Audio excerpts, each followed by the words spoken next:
addresses the nation. Mr. President.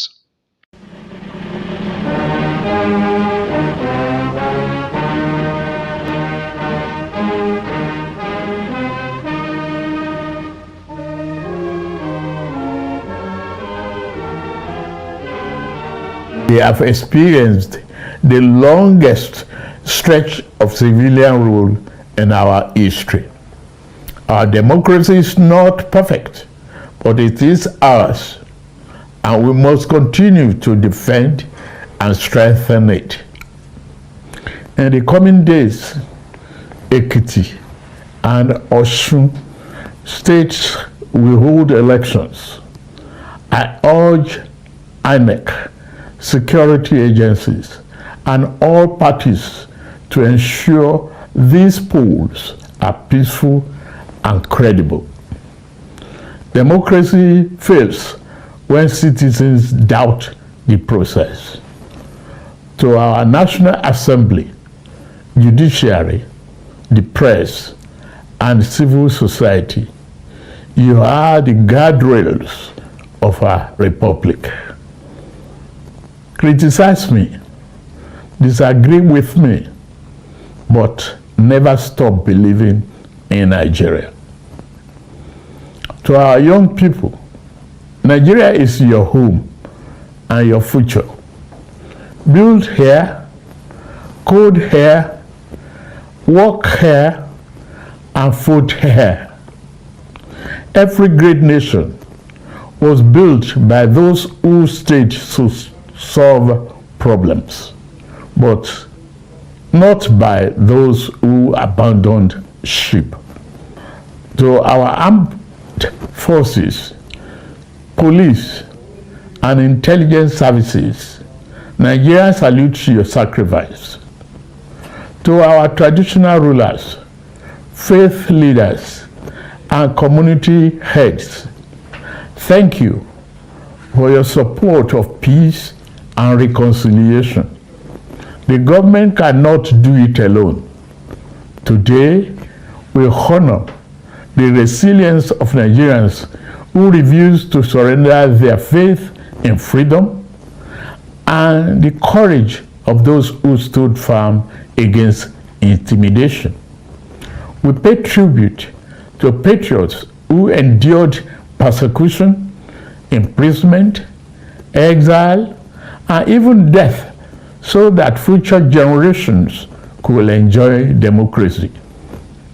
I salute labor leaders, journalists, activists, students, women, professionals, political leaders, and soldiers, both those who passed and those still with us, for their patriotic contributions.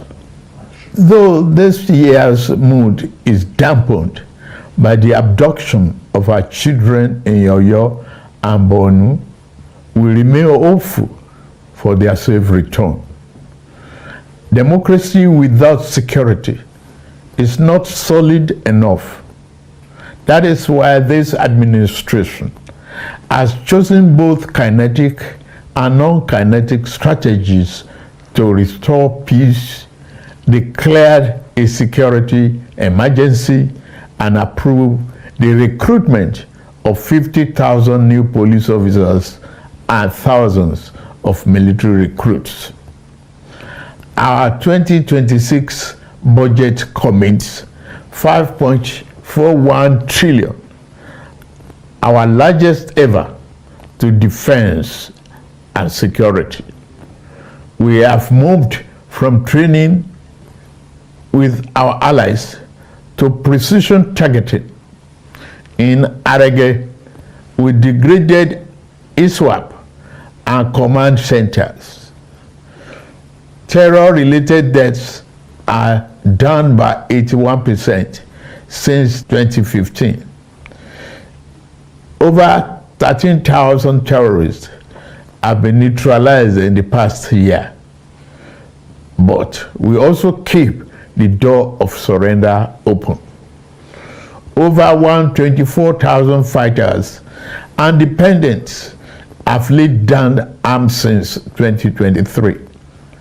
Through Operation Safe Corridor, we turn our former enemies into citizens because every life saved is a victory for democracy. To bandits, kidnappers, and sponsors of terror, surrender or face the full force of the Nigerian state. These windows of surrender will not remain open forever. No mercy will be shown to those who trade in blood of Nigerians. At a time like this, let us not assign blames or point fingers. Crime has no ethnicity. We must stand united and be assured that the enemies of our nation shall soon be history. We will triumph over terror and continue to build a more prosperous nation. June 12 occupies a sacred place in our national memory. It represents more than an election. It is a defining chapter in our history.